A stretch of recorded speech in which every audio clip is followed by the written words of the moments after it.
Okay, hello.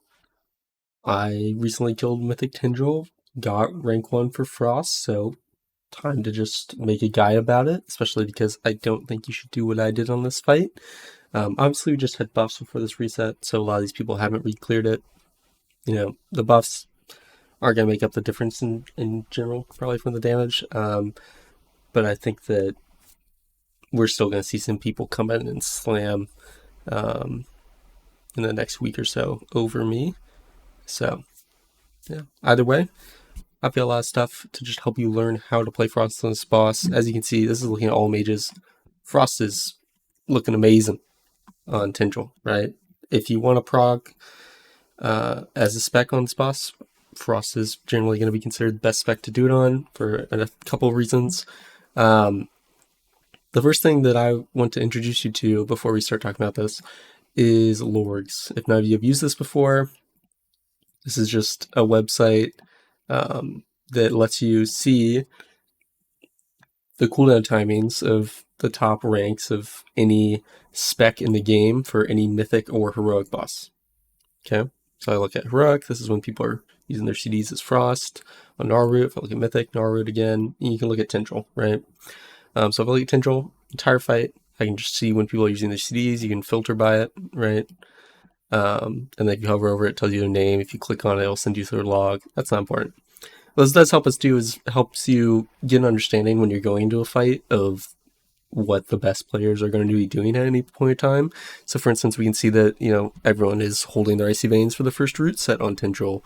And then if we select Cone of Cold, we can see they're also holding their Cone of Cold for the second root set on Tindral. And then essentially everyone is holding their Icy Veins for the first root set of P2, and again holding their Icy Veins for the first root set of P3, right? So these are kind of the things that you can find out when you're looking at this. It's obviously a little bit more useful for specs like Arcane than it is for Frost, where you generally send things on CD. But for a fight like Tindral, you are actually delaying a decent amount of your cooldowns. It's important that you know when to use them. So this is helpful for that. And if you've never done it before, you can actually copy these timers to put into an ERT note. So it will show up for you in game for when you should use these. And all you have to do is just go to Gladian right here and then click this little copy button. And then boop, you click this note, copy to clipboard, and you just paste in your ERT note. This is amazing. And you can get a weak aura called Kazi MRT. And what this will do is it'll just show an icon on the screen with the time until you're supposed to use the ability, and it'll also say it out loud. So I highly recommend this for Tindral Prog, just because we are delaying our CDs in ways that you're probably not going to be used to, and you don't want to learn as you get there. It's better just to have it kind of remind you. So this is amazing. I use these timers for mine, though I kind of ignore them. So yeah. All right. Let's start talking about the actual stuff. So in terms of your talents, there's really only a few that are important here. First of all, you're playing essentially the single target talent build. The only thing you're changing is you're dropping your Slick Ice or Chain Reaction, whatever you normally take in single target. You're dropping that for Cold to Snap. This is the only AoE ability that you need to have on this fight. Okay, if I look at damage done, and I look at Fiery Veins, I'm second most DPS on these Fiery Veins. If I look at Scorched Treants, I'm also second most DPS, right? You only need this one talent for your AoE damage. You don't need any other talents, and going them would actually be harmful to you, essentially, and make you do less damage. You also need Ice Flows for this fight. The roots are very important on Mythic, and there will be several times where you want to blink out of them. And on top of that, it's also very good to be able to blink out of them in general. A lot of your deaths might be caused by roots staying on the target when they shouldn't be happening. For most of your other raiders, this helps you avoid that. So you're going to need to find a good Ice Flows button to get used to that. We are also playing Temporal Warp, the Lust timing, which you can also see on this log. If you just click Bloodlust here, it'll just show you. And I can get rid of those other things that you can see. Everyone is Bloodlusting on this second shield. The Progression Lust, I believe, was a bit later. It was around here, right, when these people are lusting. This was normally when the Progression Lust was.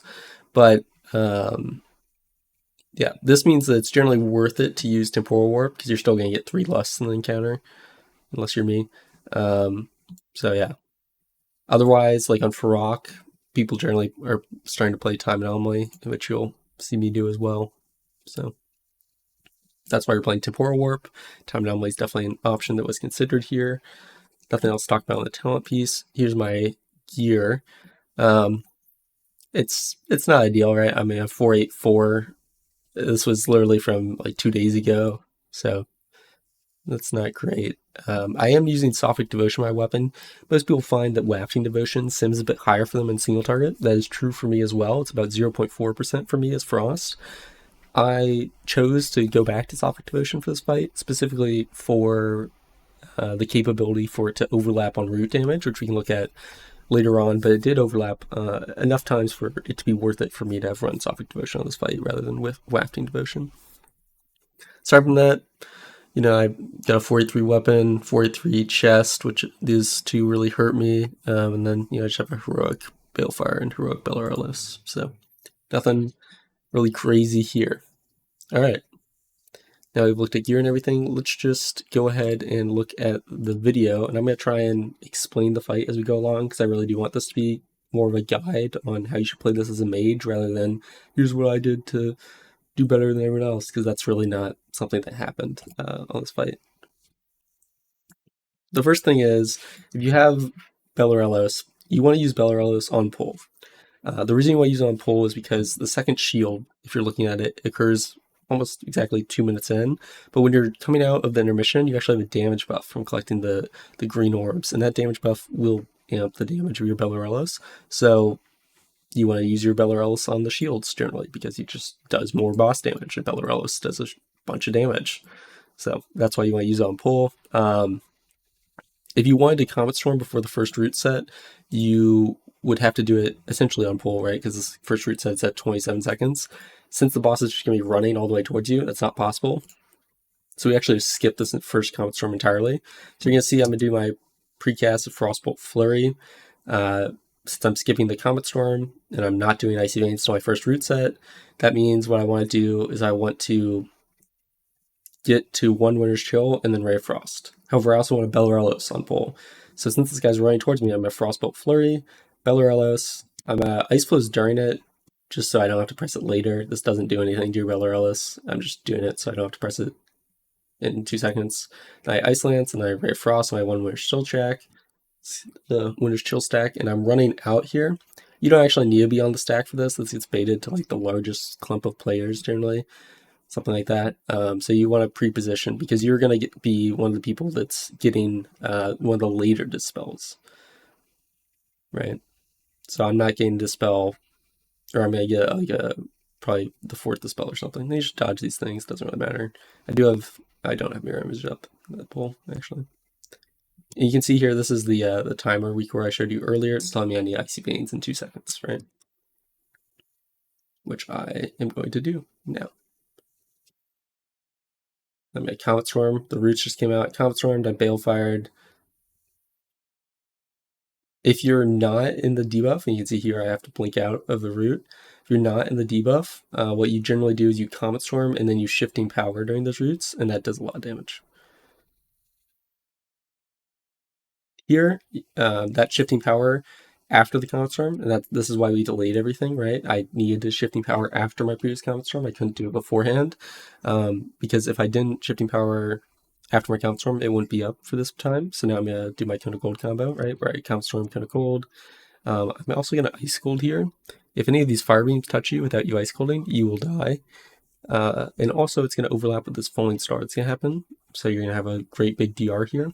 You do need to use your Ice Cold essentially at this point, because you'll have 2 Shifting Powers, I believe, maybe 3, between your next point where you need Ice Cold, and if you delay it, it's not going to be up. So you just do your Cone of Gold combo, you blink out of the root so you don't get hit by the more Fire Beams than you need to. Then I, again, get the 4th Dispel.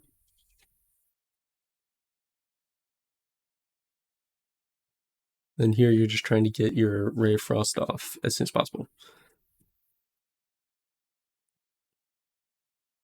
So we're just getting that off, so it'll be up during the shield.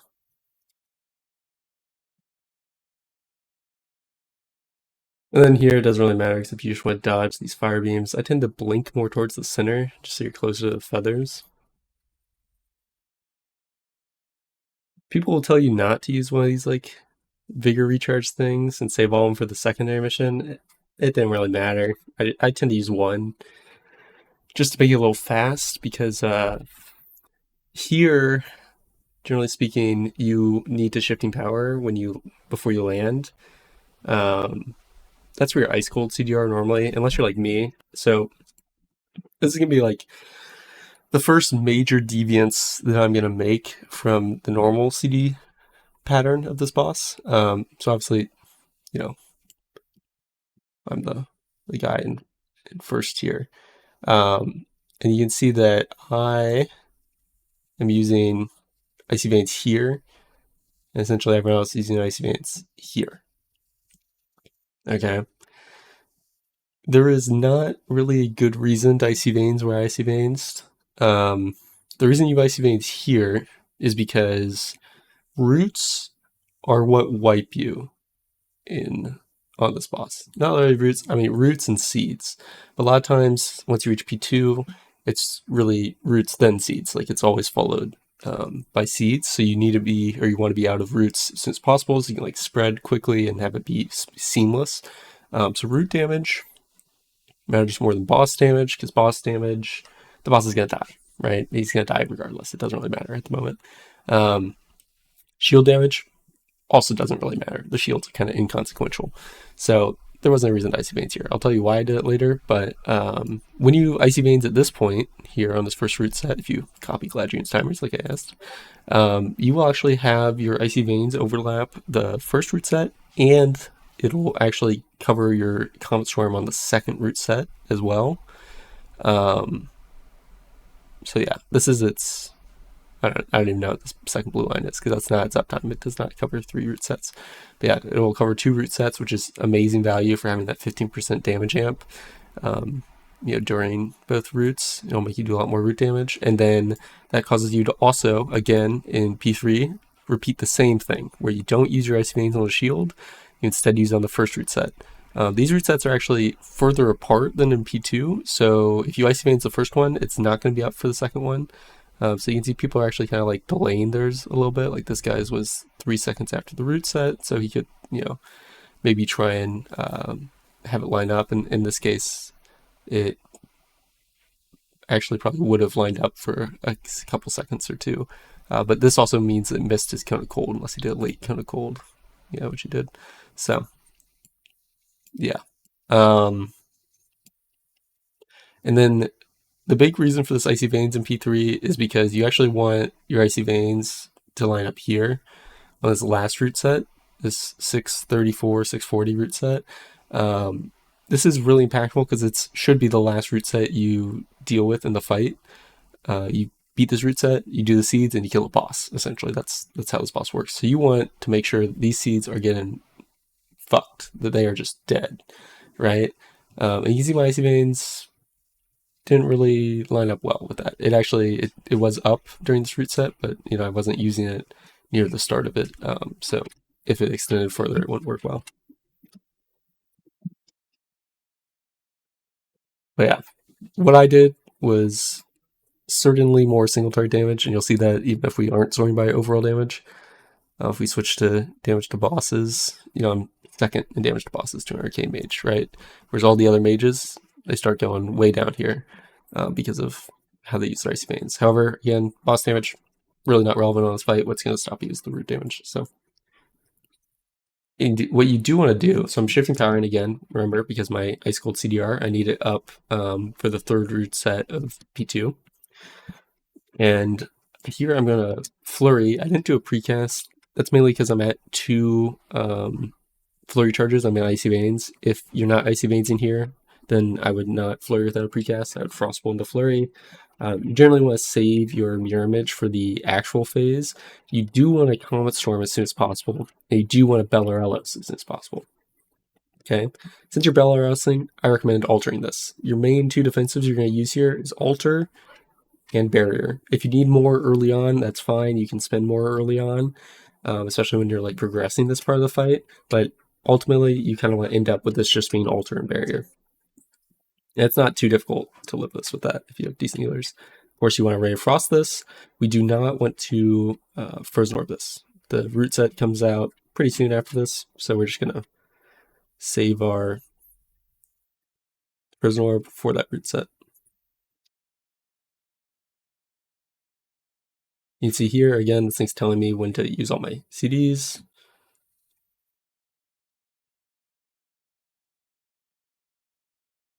I delayed them a bit because I'm not really looking at the thing. You can see my lust was about 7 or so seconds later. Yeah, we pre-orb, and then we do our Tunnel Cold combo. Here the seeds come out. I'm just going to run to one. I'm image now. It's a little bit early compared to his log, which I took. But the main thing is you just want to cover like dispels, some of the dot damage and everything that you're taking. The important thing is my shifting power is up right now. I do not want to use it. Okay. The reason you don't want to use it is because of how the timing of your Cone of Cold is going, or sorry, your Cone of Storm is going to work. So you'll see, and you can greater invis that Falling Star, by the way. Generally, if I have the Dispel right there with that Falling Star overlap, that's when I greater invis it. So what you're going to see is that my Comet Storm comes up, right? So I Comet Storm here, right as it's up, right when the roots come out. I shifting power afterwards, which is going to hit all the roots, because otherwise I have no AoE damage to hit them with at the moment. Then I'm going to Ray. And since I shifting power after this Comet Storm, you can see the roots are going to happen, and my Frozen Orb and Comet Storm are going to be up right before them. Okay. So, see? Roots come up, I'm literally commenting right now. This would not be possible if I did not shifting power between the root sets.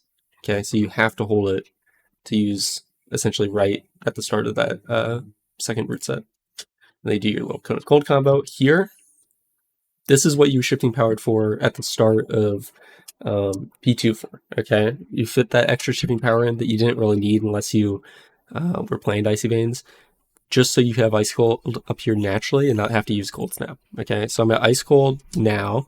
The reason you're Ice Cold now, you're going to pick up a seed, that's a lot of damage. You're rooted, that can do some taking damage. But the big thing is this Falling Star is going to be a massive hit right here. This is incredibly dangerous. This is actually where people used to lust before he was nerfed, so...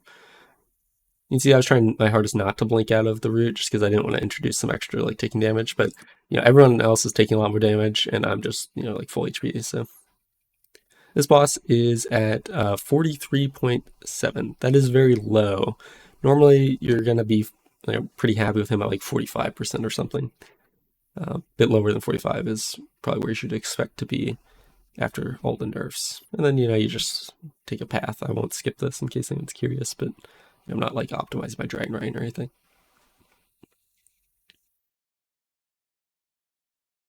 So we land, again, I'm at Icy Veins here. I wouldn't recommend that you do. I don't Ray Frost that just because I was actually concerned about the timing. Normally what I did on Prog, and what I would do if I was feeling scared more here, is I would, Cold Snap, Ice Cold. And again, you have to shifting power between this shield and the first root set in order for your Comet Storm to be up if you use it on the shield. So definitely do that. Also, if you're wondering, let me go back a second. Right here, I press Flurry after this. This is technically proccing Winter's Chill because the target still has Winter's Chill. If you're in Icy Veins and you have essentially 2 Flurry stacks, you can just proc much a Winter's Chill. Again, if you're casting Glacial Spike, target's Winter's Chill, you have 2 Flurry stacks, you're in Icy Veins, you can proc much it. It's not that big of a deal. It's a small damage increase on average. It's mainly looking at, if you could chain proc flurries, this is really good. I would ignore it. The main reason I did it here is because it's more burst and it helps kill a shield a bit faster. So, and obviously I didn't proc out flurry, so it wasn't even that good. It's like there, that could have been a good situation. But I only had 1.5 charges of flurry, so it wasn't smart to do it. Okay, so we're going to Balefire, Comet Storm, Cone of Cold, whatevs.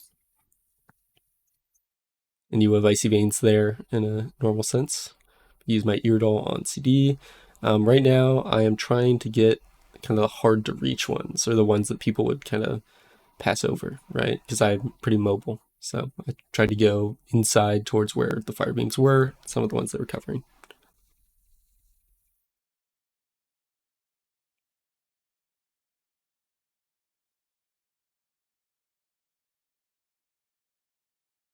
So here, saving this Calm Storm for a few seconds for the roots. This actually would have been a good set for me to Blizzard, but I am going to Glacial Spike, shatter them, or cleave them, which is pretty strong.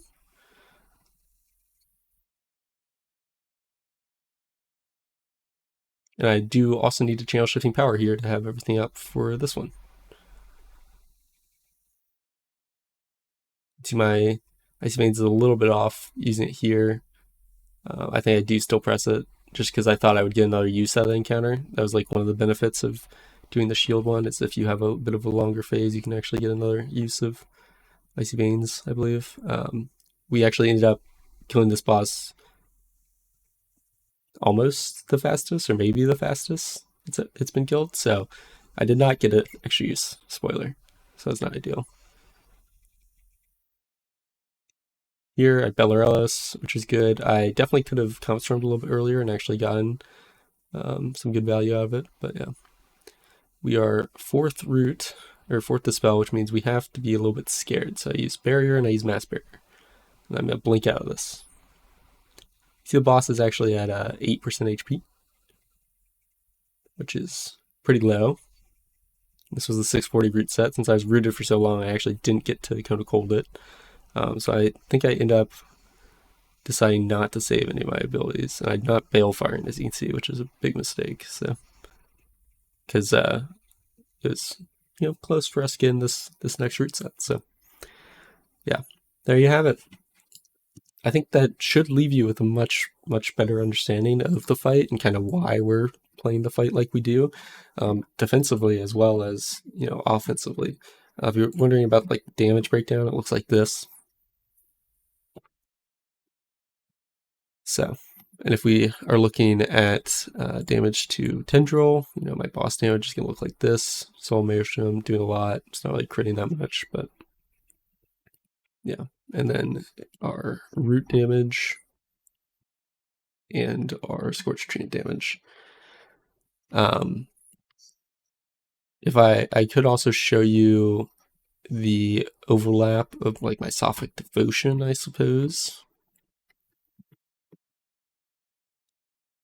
Here, so if we look at Sophic Devotion, if we go back to damage done, we're looking at Fiery Vines. You can see like this is overlapping with these vines. It overlapped directly with the first vines of P2. This kind of didn't really work well, and then it overlapped here at the 641 where I was in Dispel, where I should have had Cone of Cold, which would have massively increased my damage here, because these are the like Cone of Cold Balefire ones, kind of. So yeah, all right. Let me know if you have any questions down below. Have a good rest of your day. Also, Gladrian wanted me to mention that his kill was, pre-nerf, pre-buff, no helmet chant. So prepare to see big things coming out of him whenever he re-clears, like 4 weeks.